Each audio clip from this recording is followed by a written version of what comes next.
ito ang simula kung paano maglagay ng stopper. So ito, lighter lang ang kailangan natin at yung dulo ay lalagyan natin ng bilog. Magandang morning mga kalagalag. Gumagawa ko ngayon ng pataker at merong isang subscriber na tagapanood natin nagtatanong kung paano daw ang tanse na to ay paano daw idugtong sa isang ring na tanso. So yan mga kalagalag ay ating gagawing tutorial dahil sa nahirapan daw siya ikabit ang tanse dito sa ating ring na tanso. So mga kalagalag, ito'y tutorial gagawin ko para nga sa isa nating taga-subaybay para mas mapadali ang kanyang paggawa nang ang iba naman ay matuto kung paano gumawa ng pataker na may meron tayong tawag na tansok na ring. So magkaiba sa direct ring at shout out na rin sa nagpapagawa ng tutorial na to, nagre-request na si Vincent Paul. Paano daw itali ang tanse sa dito sa ating ring na tanso. At shoutout ko rin yung nagpapagawa ng ng pataker na si Rumi Buri ng Camarines Norte. Bali ang order niya ay 2 pataker at isang box type na kulay black at kulay brown. So ito idol ang kanyang order. Hindi ko lang ito. Shout out sa iyo idol. Ay hindi ito. Saan ko ba nailagay? Wait lang mga kalaglag. Ipakita ko sa inyo ang ating gawa na Teka lang. Hindi ito rin. Teka. Ayun. Hindi. Baka nandito. Yan ay nakasilid mga idol, no? Nakatago, nakasafety. So ito. Shout out ulit kay Romy Buri, no? Ito na idol yung box type black with brown na silo. So ito na yung isang pataker at isusunod pa natin yung isa. Okay mga idol, bago natin umpisa ng ating tutorial doon sa paggawa ng ring ng pataker, ay shoutout muna natin yung mga nagpapa-shoutout. Shoutout kay Ricky Sabado ng Canada. Shoutout sa mga natin dyan, taga-panood sa Canada. At kay Lope Raxing. At shoutout kay Justin Gamad. At Joseph Ariola. Shoutout kay Ray La Rosa. At kay Diana Birano. Shoutout din kay Joshua TV. At kay Glenn Valenzuela ng Olongapo. Shoutout sa inyo mga taga Olongapo. At sa panguli ay kay Kanoy TV Official. Shoutout sa iyo idol. At ngayon mga idol ay umpisa natin kung paano ba ikabit ang tanse na size 100 mm dito sa ating ring na tanso. Una mga kalagalag, para mapagdugtong natin to ay dapat maglalagay muna tayo dito ng stopper.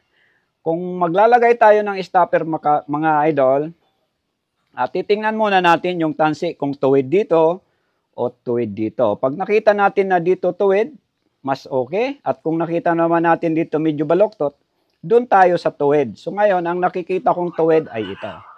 Ngayon mga idol, ito ang simula kung paano maglagay ng stopper. So ito, lighter lang ang kailangan natin at yung dulo ay lalagyan natin ng bilog. So yan. Ayun na, meron na siyang stopper. Ngayon, papantayin natin yan. Yan, lighter lang ang mga ngawat dyan mga kalagalag. So ayan, meron na tayong stopper. Ayan. Nakikita nyo mga idol, kay Vincent Paul, tutukan mo mabuti idol ng iyong masundan itong ating tutorial. So medyo di ko makita mga kalagalag. Kailangan ko ng pang-4 na mata. Malabo. So yun. Ito na mga idol. Ayan na, stopper ha. Inuulit ko, maglagay ng stopper gamit ang lighter. So ngayon mga kalagalag, ikakabit na natin tong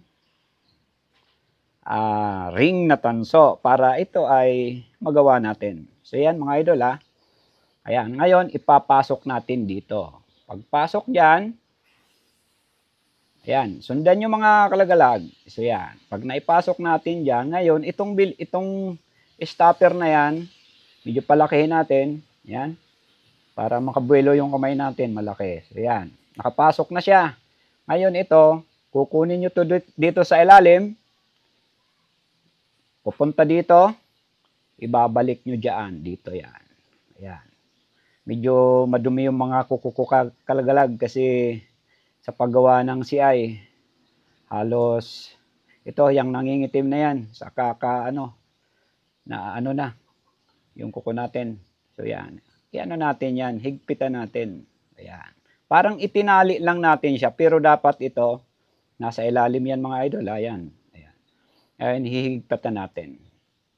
Higpit, higpit, higpit. Ayan, mahigpit. Ngayon, pag nakita nating parang nakatali na siya dyan. So, ayan mga idol, yung sistema, oh. Ayan. Kita nyo, ayan. Pagkatapos nyan, hihilain natin tong mahaba, no? Ng sumarayan. Ayan. Sarayan. Pag sumarayan mga load, hindi pa tapos, no? Kailangan nating isakto yan dyan. Yan, sakto na mga lodi. Yun. Ngayon, ang kailangan natin dito ay, para humigpit yan, ang kailangan natin dyan ay ito, yung parang long nose, no? Parang long nose. Papasok natin dito. So, yan. Yan. Pagkapasok niyan dyan, ang pangalawang gagamitin natin ay ang plies. So, plies mga idol, ito.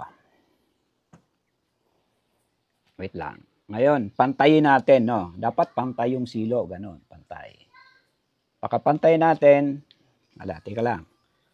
Yun, napantay natin. Hawakan natin yung dulo.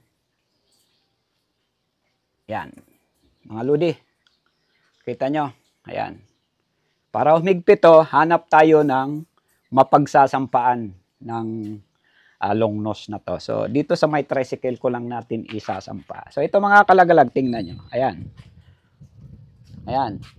Tutukan mo na. Ayan. Nakasampa siya. Ngayon, higpitan natin dahan-dahan. Ayan. Dito yan. Ayan. Yung hindi masyadong sobra. So, makita nyo mga kalagalag, ayun na yung stopper. Kumagat na siya. No? Natali na. So, yan. Pwede na natin bitawan. At makita natin mga idol. Ayan. Kumabit na yung ating ring na tanso sa tansi. So, ayan mga idol.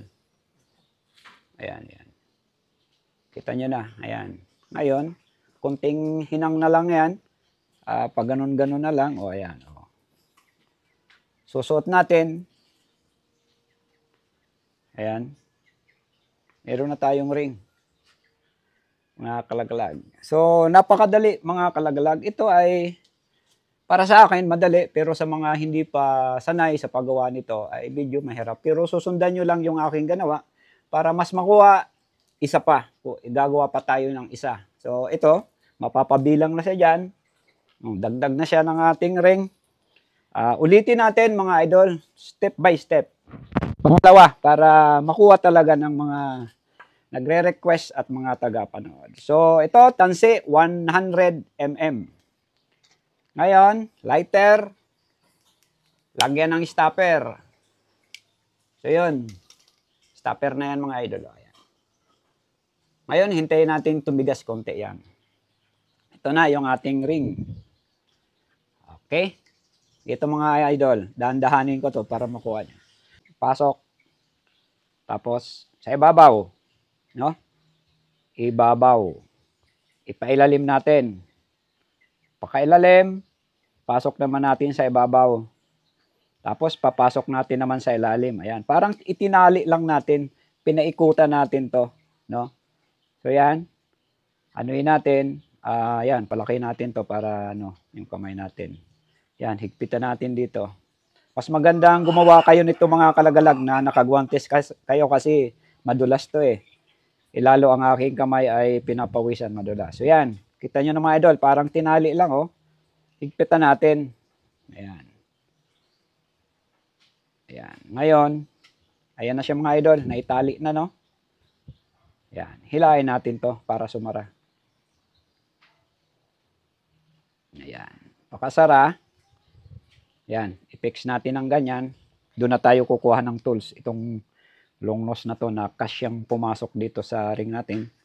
At hilahin natin, pantayin natin to yung dulo. Kasi dapat pantayan ha, ayan oh. Pantay. Dapat silatin nyo dito na ganun. Pantay yung ating tansi. Yan, nakita nyo yung pantay. Hawakan nyo dyan. Yung plies ng ano natin, panghuling tools. Ayan. Clamp. Punta tayo ulit doon. Hanap tayo ng ano, ng lugar. Ayan, sasampa natin mga idol. Tutukan mo na para makita nilang sasara yung ano, yung ring. So yan mga idol, no? Pagsara, paghila, makikita nyo yung stopper. Siya ang magi-stop doon. So yan, ayan, stop na yung stopper, 'di ba? Naklam na siya eh. Huwag masyadong higpit kasi mababaluktot din yung tansi natin. Yan. Okay na mga kalagalag. Okay na. So ayan. Tanggalin natin doon. Ayan na. Meron na tayo. Pantay na lang natin. Ayan. Meron na tayong ring ng pataker with tanso. So ayan mga idol. Ayan. Ngayon, pasok natin. Yun. Meron na tayong ring ng pataker para medyo bumilog siya. Kunting hilot-hilot lang mga kalagalag. So yan mga idol, ang ating paggawa, tutorial ng tansi na 100 para gawing pataker na isinuot natin, itinali natin dito sa ring na tanso. At sana nakuha ng karamihan, lalong-lalo na kay sino yan? Kay Vincent Paul. Ito na yung request, idol. At salamat sa lahat. Sa lahat ng nakakapanood ng aking YouTube channel. Mga idol, huwag nyo kalimutan i-subscribe. One Lagalag. Picture. Sige. O dito. Para kita naman. Makita ba? Wait. Oh, isabay mo yan.